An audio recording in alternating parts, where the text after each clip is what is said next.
Ассаламу алейкум ва рахматуллахи ва баракатух. Құрметті мұсылман бауырлар. Аллах елшісі саллаллаху алейхи ва саллям мүминдерді тәубеге келу арқылы жандарын тазартуға үндеген.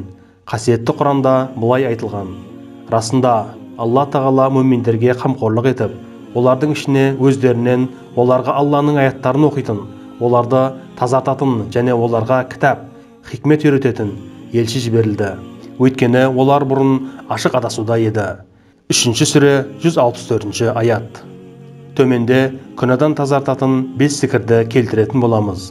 Құрметті біздің арнамыздың көрермендері, бастамас бұрын Аллах разылығы үшін ролигімізге лайк басып, достарыңызбен WhatsApp, Telegram сияқты мессенджерлерде және де әлеуметтік желілерде видеомыздың сілтемесімен бөлісіп, ұнап жатса пікір қалдырып жатсаңыздар жақсы болар еді. Себебі бұл роликтердің таратылуына үлес қоссаңыздар, Аллахтың қалауымен сіздерге сауап жазылады. Лайым солай болғай, және де өтініш болсын, бауырлар, роликті соңына дейін көрсеңіздер. Ал біз бастайық. Бірінші зікір.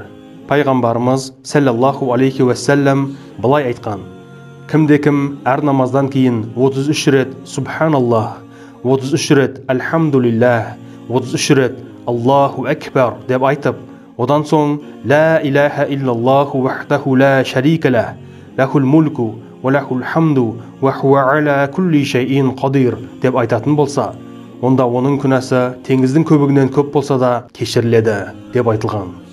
Муслим. Екінші зікір.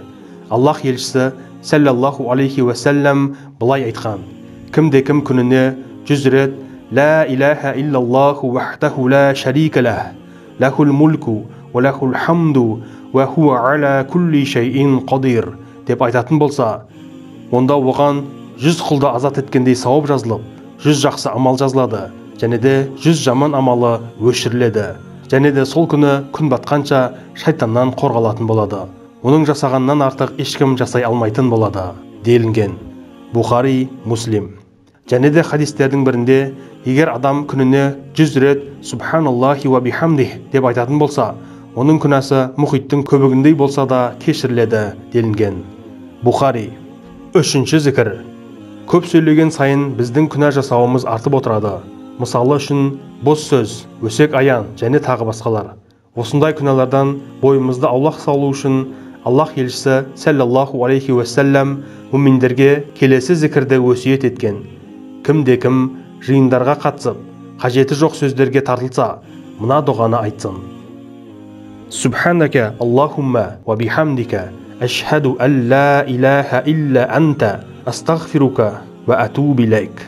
Сонда әлгі адам жиында әдейі жасалған күнәлары үшін кешірілетін болады. Тирмизи. Төртінші зікір.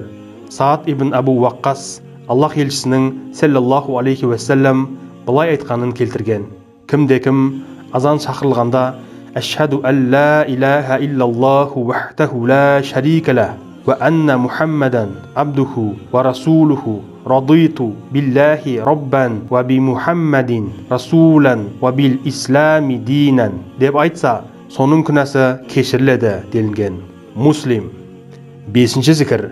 кімде-кім Ла илаха иллаллаху вахдаху ла шарика лах, лахул мульку ва лахул хамду ва хуа аля кулли шайин қадир, Субханаллахи вальхамдулиллахи ва ла илаха иллаллаху валлаху акбар, ла хаула ва ла қуввата илля биллахил Аллахил азим, Рабби ғфирли деп айтса, ол кешіріледі. Ал егер ол Аллаға дұға жасаса, оның дұғасына жауап беріледі делінген. Сунан ибн Маджа.